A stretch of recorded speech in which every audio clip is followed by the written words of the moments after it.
Renove Suas Forças. Vai ser o tema do nosso compartilhar hoje.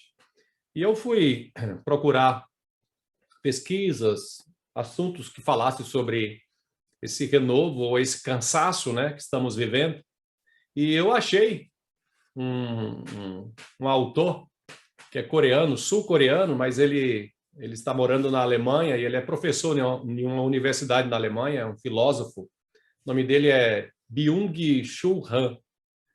E é interessante que ele escreveu vários livros, né? Ele tem mais de 10 livros, mas um livro dele ficou muito famoso, ele ficou tipo bambambam, né, no mundo, que é A Sociedade do Cansaço. E nesse livro ele trata sobre essa questão do cansaço, né? De como as pessoas andam cansadas. E ele faz um paralelo entre quando antes, né, dessa tecnologia, antes do século XXI, quando as pessoas elas tinham as suas atividades, mas elas não eram reféns delas mesmas. E ele fala, então, nesse livro, que hoje nós somos reféns de nós mesmos. E eu separei aqui umas duas parágrafos, frases que ele fala no livro, eu queria compartilhar com vocês. Sociedade do cansaço. Vivemos em uma sociedade do esgotamento, onde a exploração de si por si mesmo nos torna vítima e agressor da nossa própria capacidade, de forma deliberada, sem a necessidade de agentes externos aos quais devemos obedecer. Ele continua ainda dizendo que nós nos tornamos em zumbis saudáveis e fitness, zumbis do desempenho e do botox. Achei bem interessante essa fala dele, porque realmente é isso que nós temos visto, né, e vivido também. Nos tornamos zumbis, estamos como mortos-vivos. E ele diz, e eu concordo com ele, nós hoje somos escravos de nós mesmos. E eu gostaria, então, de compartilhar com vocês e de perguntar, mas de onde vem tudo isso, né? Nós precisamos olhar, então, para a nossa cultura e perceber que, muitas vezes, nós vivemos debaixo dessas leis e debaixo desse padrão. Mas que padrão é esse? É o padrão da cultura, né? Onde o que vale é o seu desempenho, é a sua performance, é o resultado. Então, quando nós abrimos as redes sociais, quando nós lemos os jornais, ou então quando você sai para comprar pão na padaria e você se depara ali com aquela banca de revista, de jornais, você vai ver que ali está estampado, né, logo à sua frente, quando você bate o olho, as pessoas mais perfeitas, as pessoas mais preparadas, mais inteligentes, mais bonitas, mais saudáveis. Então, você olha para as mídias, para a revista, para a televisão, e você vai ver, né, essas pessoas tops, que parece que não têm nenhum problema, parece que não vivem nenhuma situação complicada e difícil. E, para piorar essa questão dessa cultura, né, do desempenho, da performance e do resultado, nós temos também, para piorar tudo isso, as mídias sociais. E aí, muitas vezes, nas mídias sociais, a gente fica olhando para o Instagram do outro, né, ou para o Facebook, ou para qualquer rede social, e você fica olhando para a vida do outro, e parece que a grama do outro, a grama do vizinho é mais verde, né? Você já viu esse ditado? Que a grama do vizinho sempre é mais verde, é sempre mais bonita. Então, parece que a vida do outro é perfeita, e aí então você entra fazendo a comparação.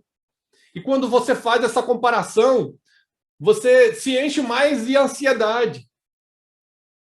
Porque muitas vezes nessa comparação você não se vê igual ao outro, que está lá com a foto da família, a coisa mais linda deste mundo, né? E parece que não tem nenhuma fraqueza, nenhum problema, e você fica mais ansioso, mais ansiosa ainda. E aí, por não conseguir, você fica insatisfeito, entra a insatisfação. E qual o resultado disso tudo? Dessa comparação, dessa ansiedade, dessa insatisfação, de tentar viver nesse desempenho, nessa performance, é a exaustão e o cansaço.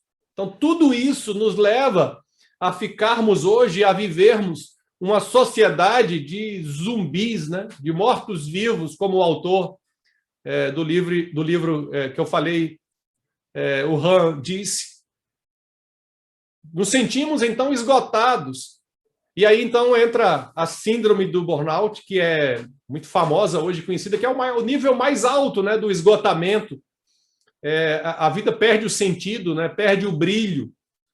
E tem muitos pastores, inclusive um dos pastores famosos que passou por essa crise de burnout, que foi o pastor, o reverendo Nicodemos, Augusto Nicodemos, pastor da igreja presbiteriana, muito famoso, escritor de vários livros. Ele teve tempo atrás essa crise, ele teve que ficar afastado por uns 3 meses da igreja para se tratar.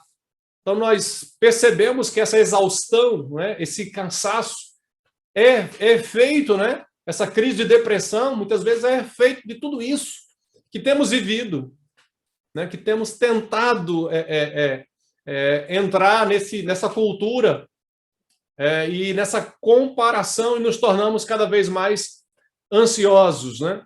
E a vida, muitas vezes, perde o sentido. Tem um autor, o Wayne Cordeiro. O Wayne Cordeiro, ele é um pastor americano, e ele diz o seguinte: nós não nos esquecemos que somos cristãos, nos esquecemos que somos humanos. Parece que nós somos máquinas, né? Ou muitas vezes queremos viver assim, dessa forma, como máquinas. E nós somos humanos, somos seres humanos. Mas talvez você hoje, né, esteja passando por um momento assim de esgotamento, de cansaço. Talvez você esteja se sentindo nesse esgotamento, nessa exaustão, nesse cansaço.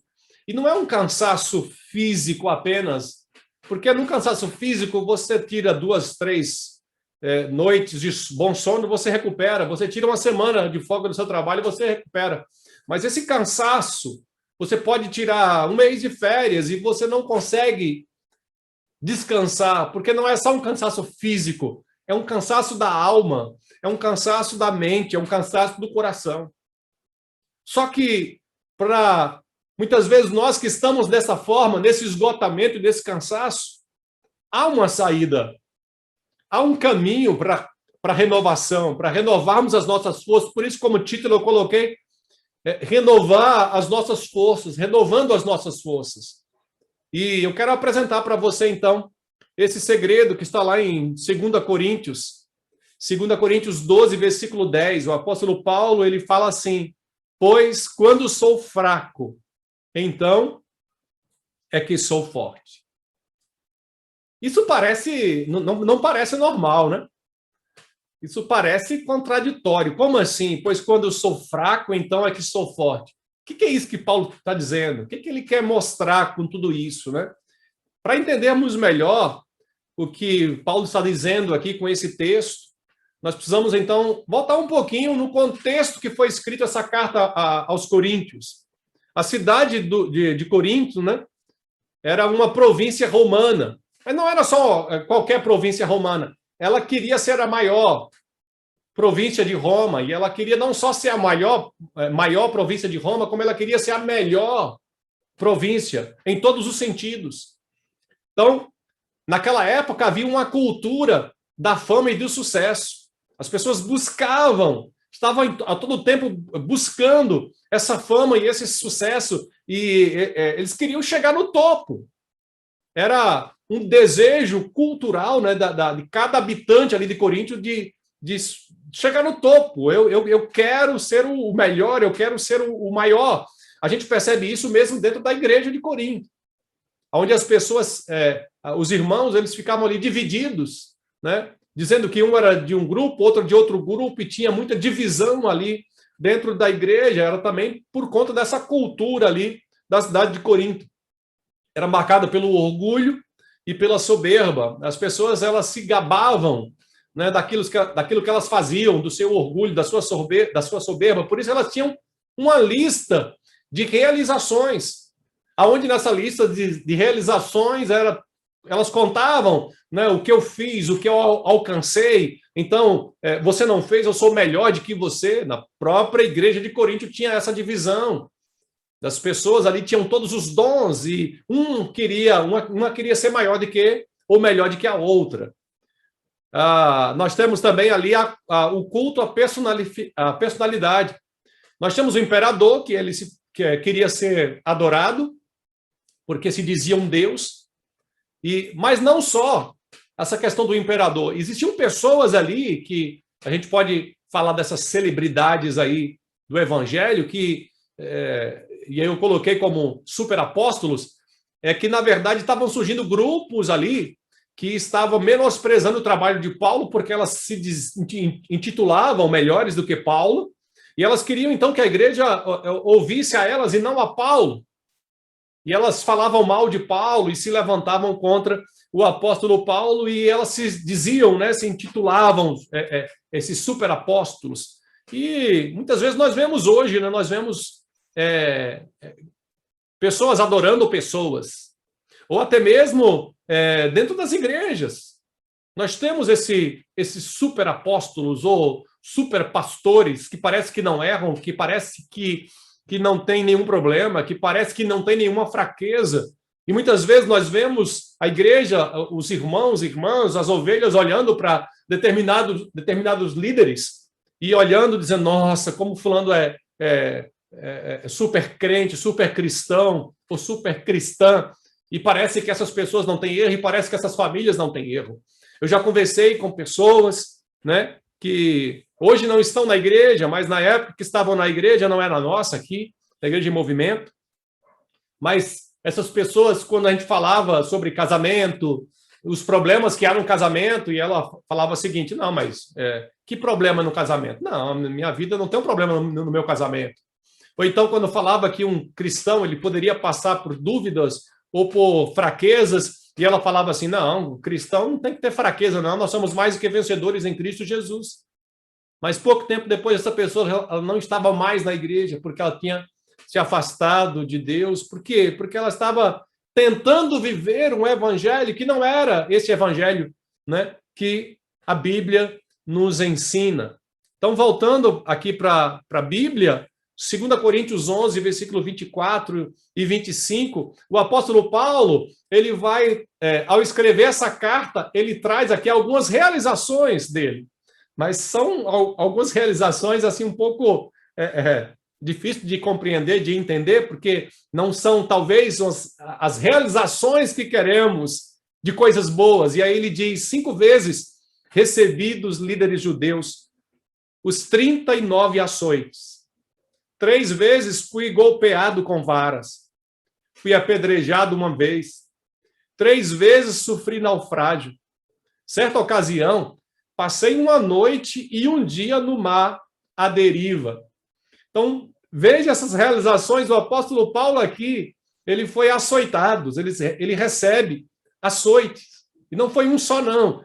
39. Há traduções que diz 40, né? Uma quarentena menos uma. Então, 39 açoites ele recebeu. Por que ele recebeu esses açoites? Porque ele estava cumprindo a vontade de Deus, pregando o evangelho, e as pessoas, os líderes judeus, não gostaram e se levantaram contra ele. Mas não só açoites, ele diz que recebeu golpes, né? 3 vezes fui golpeados. Ele recebeu açoites, golpes, mas também ele foi apedrejado. Ele sofreu um apedrejamento. Ele diz, fui apedrejado uma vez. Você sabe que o Estevão, ele morreu apedrejado, né? A sentença dele foi essa morte de apedrejamento. Dificilmente alguém escapava de um apedrejamento. Mas Deus poupou a vida de Paulo. Deus tinha ainda algo para fazer na vida dele, mas ele foi apedrejado. Ele sofreu naufrágio. 3 vezes sofri naufrágio. Não foi só uma vez, não. 3 vezes sofri naufrágio. Ele também teve fome e sede. Versículo 27 diz, passei fome e senti sede. E muitas vezes fiquei em jejum.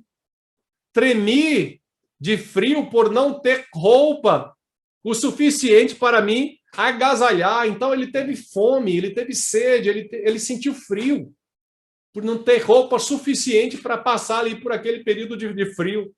Então, o apóstolo Paulo, ele passou por muitas coisas, mas não para por aí, não. Ele também passou por preocupação. Versículo 28, além disso, sobre mim pesa diariamente a preocupação com todas as igrejas. Então, o apóstolo Paulo teve essas realizações. Que realizações foram essas? Ele foi açoitado, golpeado, apedrejado, passou por naufrágio 3 vezes, teve fome, teve sede, teve frio, teve preocupação. Apóstolo Paulo, ele foi alguém que sofreu e que passou, e ele não tem vergonha de citar isso e de falar sobre essas coisas, essas realizações que ele passou. Ele conta essas realizações. Há pessoas que olham muitas vezes para a vida de um homem de Deus, de uma mulher de Deus, e só quer ver as coisas boas que acontecem. Só quer ver quando Paulo ressuscitou aquele moço que caiu lá onde ele estava pregando e morreu, e ele foi lá e ressuscitou. Só olha para um Paulo que escreveu quase metade do Novo Testamento, cara fantástico, né? Cheio de Deus, cheio de sabedoria, mas não olha para todo o sofrimento que o apóstolo Paulo teve que passar. E aí, em 2 Coríntios 11:30, ele diz, portanto, se devo me orgulhar, prefiro que seja das coisas que mostram como sou fraco. Uau! Paulo, ele fala que se tiver que se orgulhar, ele vai se orgulhar no quanto ele é fraco. Mas espera aí, como eu disse, parece contraditório, né? E é contraditório a cultura deste mundo, porque a cultura deste mundo, quanto mais forte você se mostrar, quanto maior você se mostrar, é melhor. Hoje, você não deve falar sobre suas fraquezas. Você deve falar só sobre os seus pontos fortes. E o apóstolo Paulo, ele diz, olha, mas se tem uma coisa que tenho que me envergonhar, então vai ser nas minhas fraquezas, no quanto eu sou fraco. Então, gostaria de falar 3 segredos sobre a vida do Paulo, de como é que ele andava renovado, de como ele tinha as suas forças renovadas em tudo isso que ele passava, com todo esse sofrimento, como Paulo ainda podia ser uma pessoa feliz, realizada, renovada. E eu gostaria, então, de começar com a primeira lição e verdade, que é admitir a sua fraqueza. Versículo 9 do capítulo 12 de 2 Coríntios vai dizer, portanto, agora fico feliz de me orgulhar de minhas fraquezas, para que o poder de Deus opere por meu intermédio. Paulo aqui, ele diz que ele é fraco. Ele admite a sua fraqueza. Ele não tem vergonha de admitir a sua fraqueza. É interessante que esse não é o Paulo logo do início, o Saulo, que pediu cartas para matar os cristãos, dito do caminho, e realmente ele faz isso, quando ele vai lá para Damasco. Ele prende, ele mata, até os cristãos, eles têm medo do apóstolo Paulo, do Saulo, né? Depois se tornou apóstolo Paulo. Eles têm medo, porque eles dizem, não é esse que fez isso, isso e isso. Paulo era cheio de si. Paulo não se gabava das suas fraquezas. Mas quando Paulo teve esse encontro com Cristo e teve a sua vida transformada e mudada, ele agora entende que ele admite a sua fraqueza. Irmãos e irmãs, nós precisamos, muitas vezes, admitir as nossas fraquezas. Nossas fraquezas no nosso casamento, quando erramos. As nossas fraquezas no nosso trabalho, as nossas fraquezas com as nossas finanças, as nossas fraquezas em muitas áreas da nossa vida. Muitas vezes queremos culpar tantas pessoas e quando que nós precisamos fazer aonde está o meu erro? Muitos problemas de casais, quando a gente trata sobre relacionamento, a gente vê muitas pessoas apontam o erro do outro, mas dificilmente a pessoa chega no aconselhamento e fala assim, olha, fulano errou, mas eu também errei bastante, e aqui estão os meus erros, e aí ele lista ou ela lista os seus erros. Não. Normalmente nós não falamos os nossos erros, porque parece que somos perfeitos, porque queremos viver nessa ilusão e apontamos o erro dos outros, mas a cura, a ministração, a bênção de Deus, o fortalecimento e o renovo das nossas forças, ela começa primeiro você admitindo a sua fraqueza. Precisamos admitir que somos fracos, e Paulo diz, olha, se tem uma coisa que eu posso me orgulhar, tem que ser nas minhas fraquezas, para que o poder de Deus opere por meu intermédio. Versículo 7 vai dizer, portanto, para evitar que me tornasse arrogante, foi-me dado um espinho na carne, um mensageiro de Satanás, para me atormentar e impedir qualquer arrogância. É interessante esse espinho na carne aí, gente, e você pode falar, mas pastor, o que é esse espinho na carne, Emerson?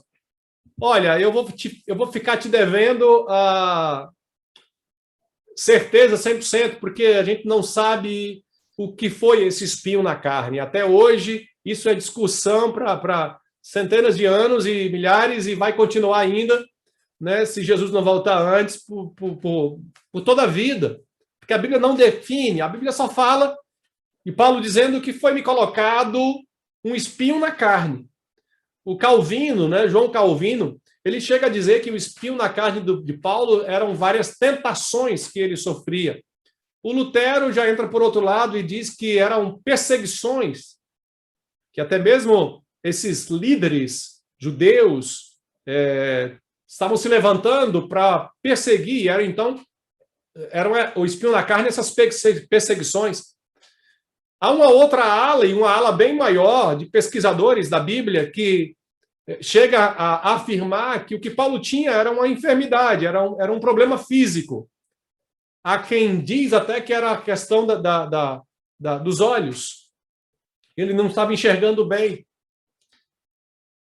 O certo, meus irmãos e irmãs, que há um espinho na carne, seja uma enfermidade, seja qualquer outro problema, até quem diz que poderia ser até um mensageiro, um demônio, né? Um demônio que perseguia Paulo, independente do que seja esse espinho na carne, ou o que foi esse espinho na carne.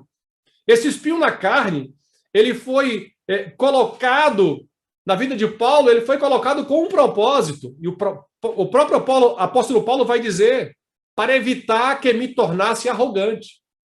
Deus, ele permitiu colocar esse espinho na carne na vida do Paulo, e o Paulo mesmo fala para que eu não me tornasse arrogante. Então, veja que a gente pode se tornar arrogante.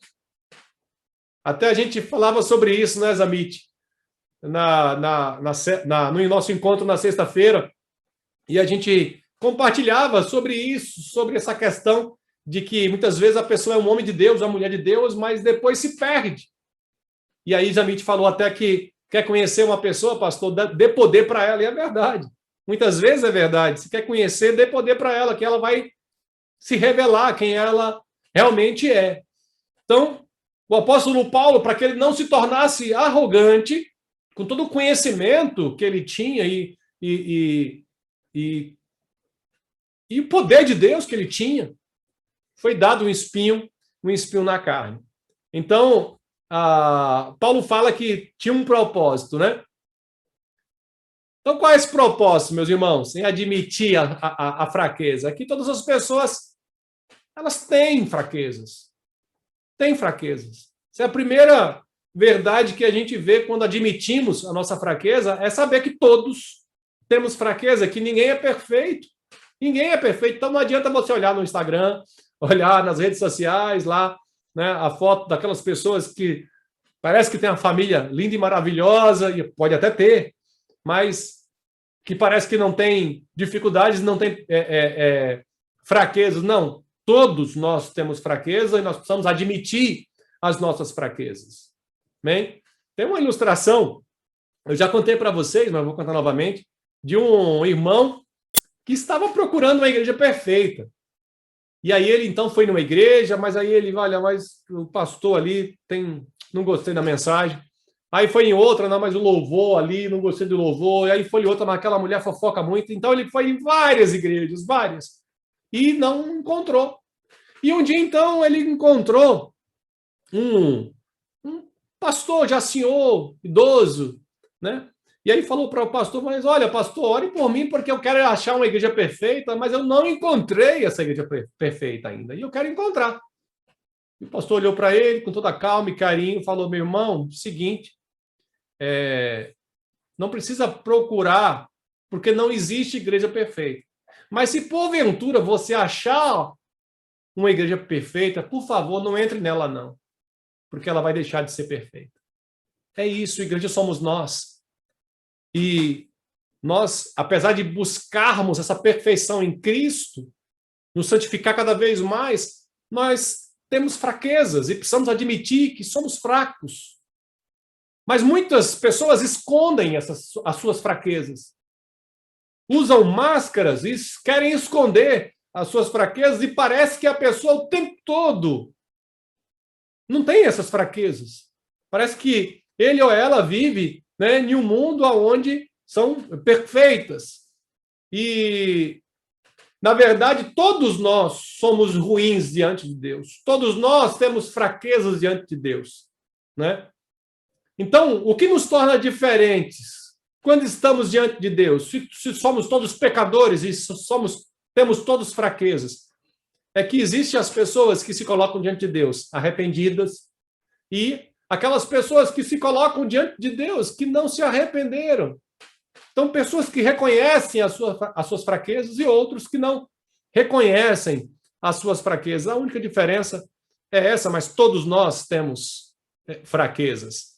As pessoas tentam esconder ou compensar suas fraquezas.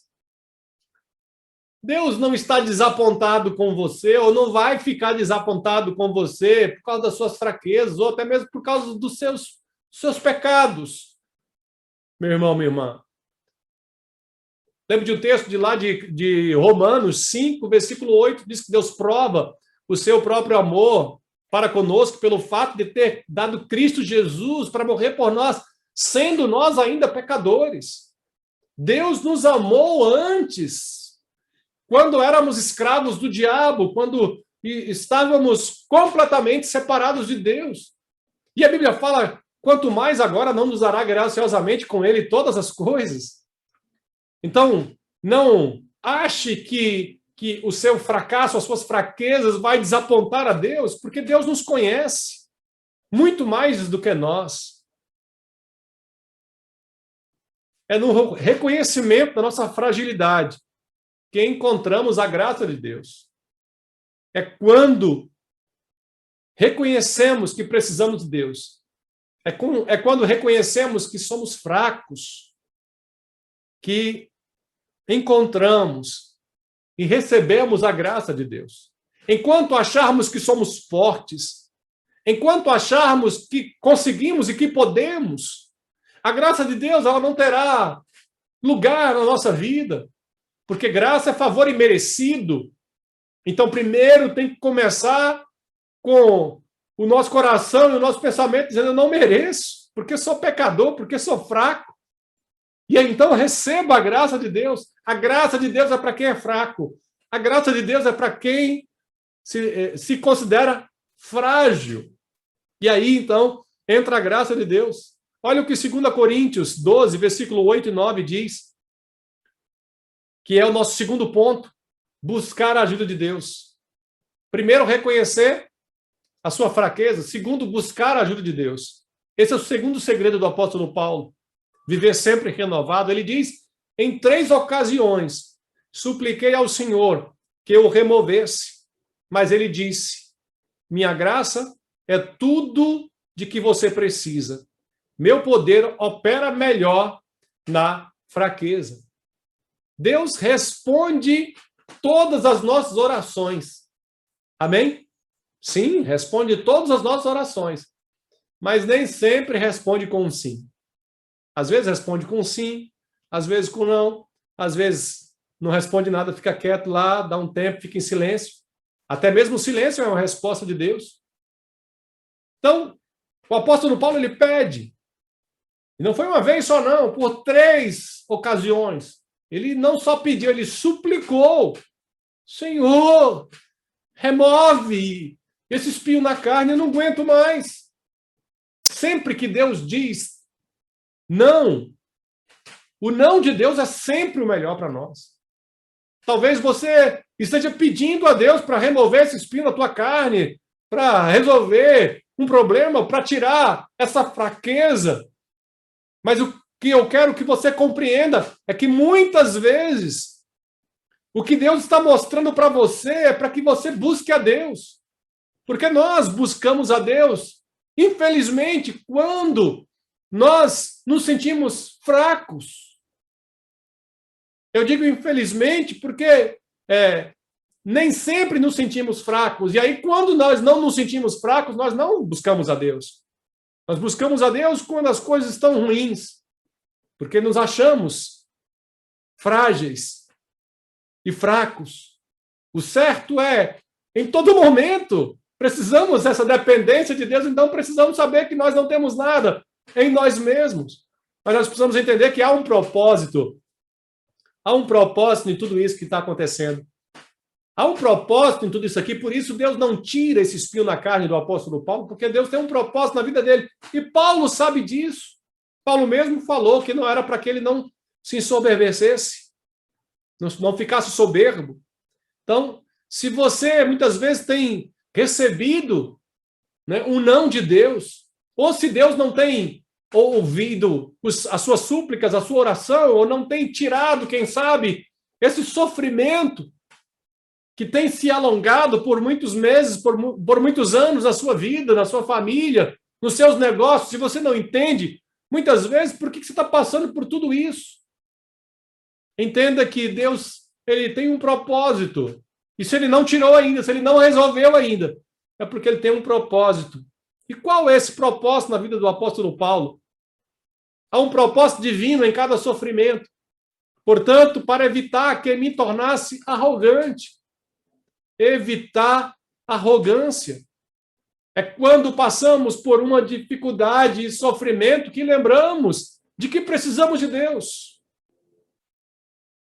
É nesses momentos que nós dependemos de Deus.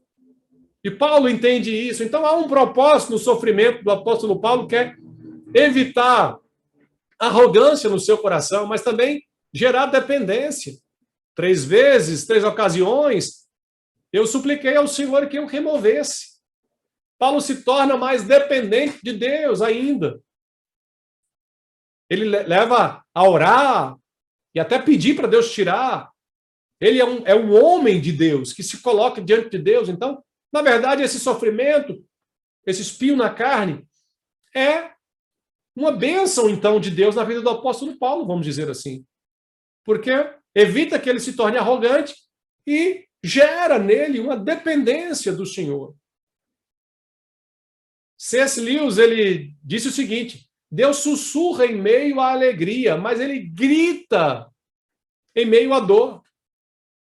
Nossas fraquezas, meus irmãos e irmãs, são oportunidades para nos aproximarmos de Deus.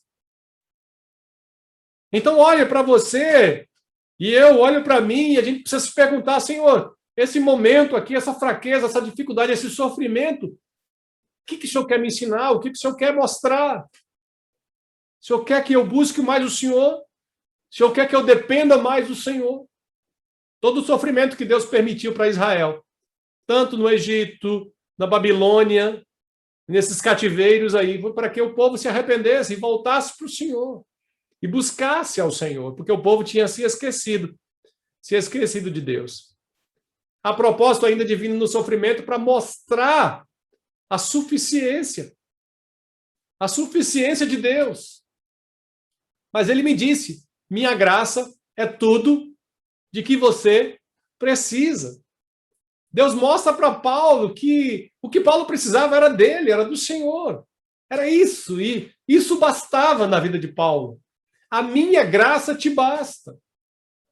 Paulo, o que você quer mais? O que você precisa, você já tem, que é a minha graça. Então, há um propósito no sofrimento divino de que é mostrar também o que nós precisamos é de Deus e que Ele é tudo que nós precisamos e a nossa suficiência.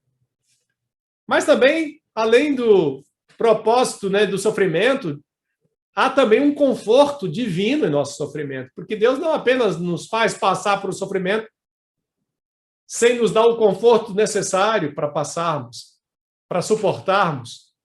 A Bíblia fala que não vem nenhuma provação ou sofrimento além das nossas forças, porque Deus nos dá o escape para cada uma delas. Então, a graça de Deus, ela nos conforta, meus irmãos e irmãs. A graça de Deus, ela nos renova. A graça de Deus, ela nos restaura.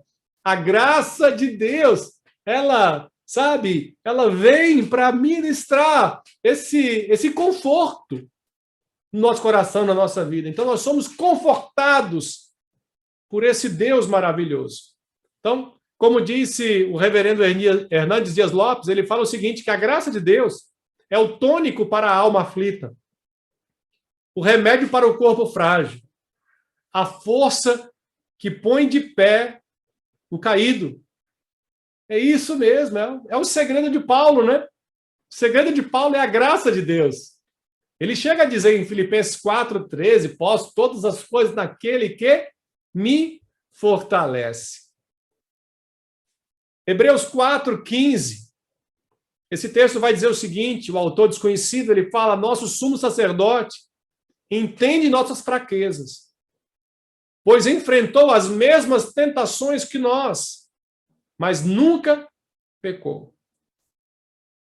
No Antigo Testamento, para a gente entender melhor aí, existia ali o sumo sacerdote, e esse sumo sacerdote, ele precisava entrar na presença de Deus, que era o lugar santíssimo, o Santos dos Santos, que não poderia entrar qualquer pessoa, e só poderia entrar uma vez por ano. E ele entrava, então, ali, amarrado por uma corda, porque se ele entrasse ali em pecado, ele morria, e outra pessoa não podia entrar ali na presença de Deus, porque Deus era um Deus santo, e não podia ter pecado ali.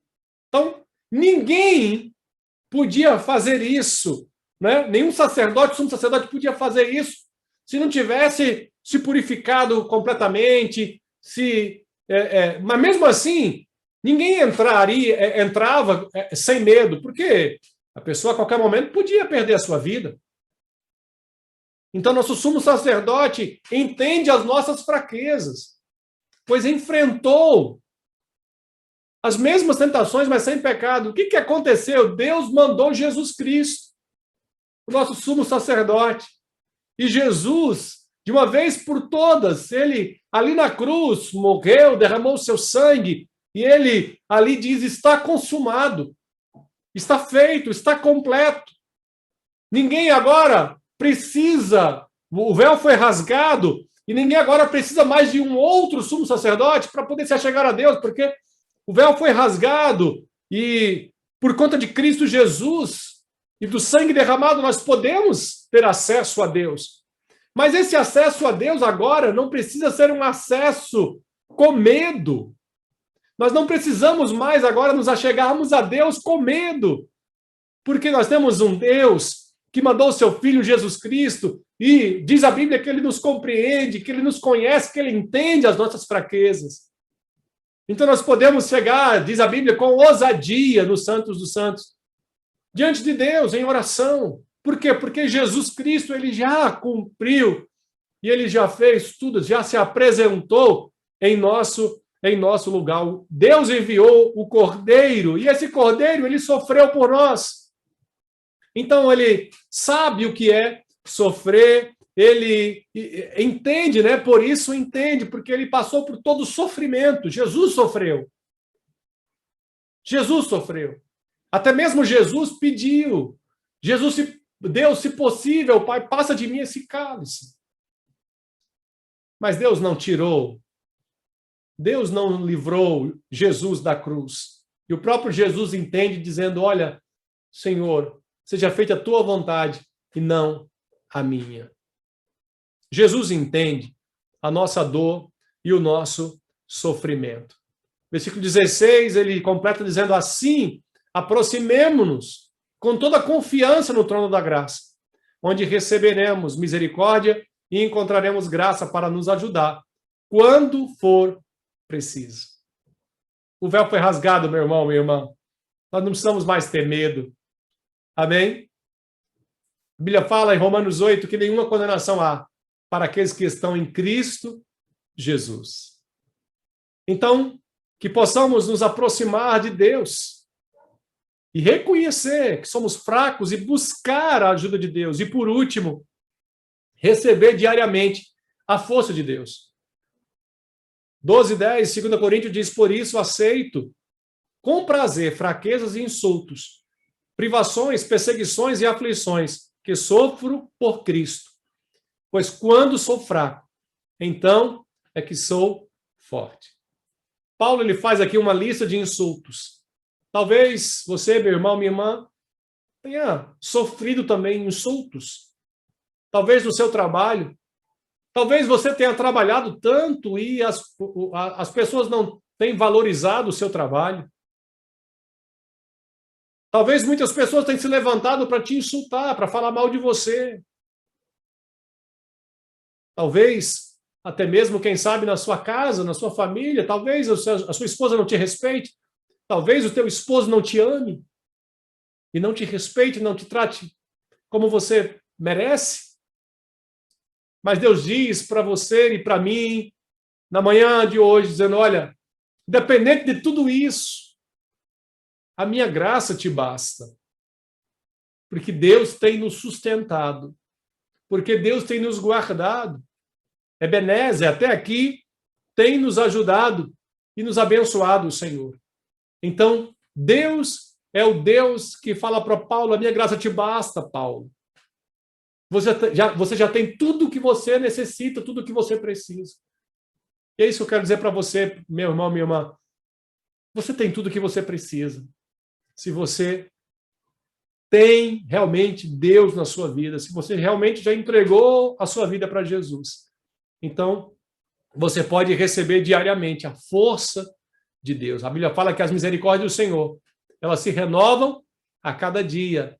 E essas misericórdias são a causa de não sermos consumidos. Para encerrar, para refletir e praticar, como temos feito, primeiro, quais são as áreas que você tem se deixado influenciar pela cultura do orgulho e da soberba? Quais são as áreas? O que tem tomado o seu coração, o que tem influenciado é a cultura deste mundo, é o padrão deste mundo, são as leis deste mundo. É a busca pelo sucesso apenas para que você se sinta bem, se sinta melhor, ou então para que outras pessoas possam ver que você está bem, que você está prosperando. O que tem te influenciado? Que tem te levado ao orgulho e à soberba? Segundo, existe alguma fraqueza em sua vida que precisa ser urgentemente colocada diante de Deus?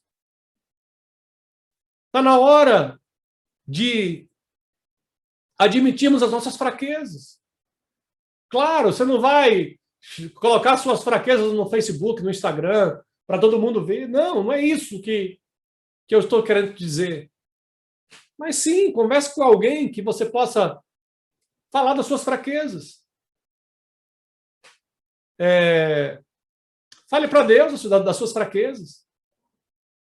Achei interessante hoje, o Henrique mandou uma mensagem. Obrigado, Henricão. E aí ele falou, Emerson, você está bem?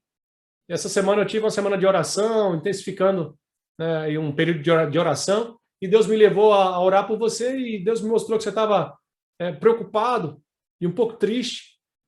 E aí eu mandei uma mensagem para ele, e falou, Henrique, essa semana realmente eu passei por isso, cara. Né? Passei por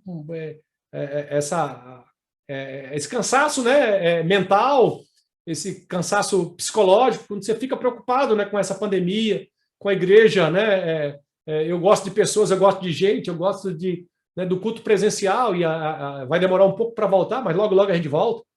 E aí falei para ele, eu falei, olha, obrigado pelas orações, graças a Deus estou bem hoje, mas passei aí por uns 2, 3 dias assim. Gente, parece que é pecado a gente reconhecer as nossas fraquezas. Não, a gente pode reconhecer as nossas fraquezas, porque quando nós reconhecemos as nossas fraquezas, que Deus vem com a sua graça, porque enquanto nós não acharmos ou não reconhecermos que somos fracos, nós não buscaremos a Deus e não seremos renovados por Deus. Terceiro e último lugar, para refletir e praticar, as nossas fraquezas são o caminho para a nossa transformação.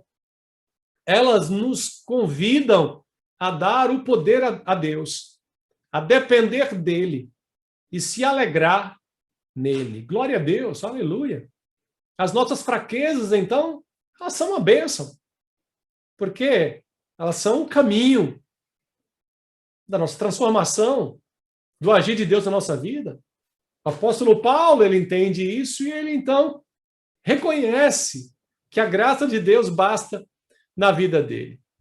Que Deus nos abençoe, que o Senhor possa ministrar o nosso coração, que possamos receber de Deus o renovo do Senhor, reconhecendo as nossas fraquezas e buscando esse renovo de Deus, que tem sempre um renovo para nós.